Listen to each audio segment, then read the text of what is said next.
Mindset. Mindset. It's good to set up your mind. Ni vizuri kuweka mfumo wako wa kiakili ukae katika ubora. Katika safari yako ulionayo ya kuelekea kwenye ukuu, jitahidi sana kujitengenezea mazingira ya kuwa na mindset ya viwango fulani vya juu zaidi, kwa sababu chochote unachokiona kwenye maisha, it's all about mindset. For example, au kwa mfano, chochote unachokiona kwenye maisha ni swala la namna unavyojiweka, namna unavyofikiri kwenye akili yako. Je, akili yako umeiseti vipi? Ubongo wako umeuseti vipi namna ya kufikiri? Kwa mfano, unakuta mnapanda the same plane, mnapanda ndege moja, mnasafiri kwenda eneo moja. Alafu kuna watu wanalipa gharama ya juu zaidi, alafu kuna watu wanalipa bei ya kawaida. So that's all about mindset. Though mko kwenye chombo kimoja lakini mnasafiri kwenda sehemu moja, lakini mnalipa gharama tofauti. It's just because of mindset. Nikawa nafikiria kitu kimoja. Ukijaribu kuangalia aina ya magari ambayo ni ya gharama sana duniani,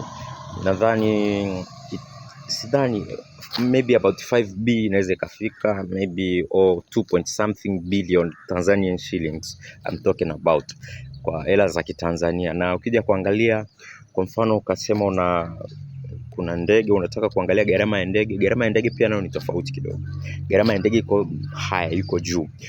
Na nikawa nasikia kuna aina fulani ya ndege ambayo ikiwa inapanda kwenda hewani, inaenda angani, ina mfumo ambao umetengenezwa ndani yake ambao una engine 4. Zile capacity ya kila engine, maana yake wanasema hivi, hata zikizima engine 3 ikiwa angani zikafa, alafu ikabakia moja ndio inafanya kazi, still ndege itafanya kazi like never before. Yani like nothing has happened. Kwa sababu gani? Kwa sababu ya capacity ya engine ambayo imetengenezwa kwenye kila engine moja.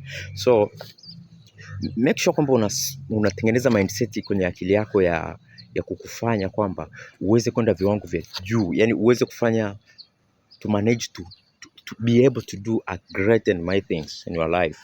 Uweze kufanya vitu vikubwa sana kwenye maisha yako, kwa sababu ukweli ni kwamba for you to manage them, kwa wewe kuweza kuvifanya hivyo vitu, it needs you such kind of mindset ambayo itakuwezesha kufika hapo. Itakuhitaji pia uwe na aina fulani ya moyo wa kuweza kusaidia kuweza kufika hapo. That's why I talked about big heart, moyo mkuu. Kwa hiyo these are the important things while you are on your way to your greatness. Have a good day.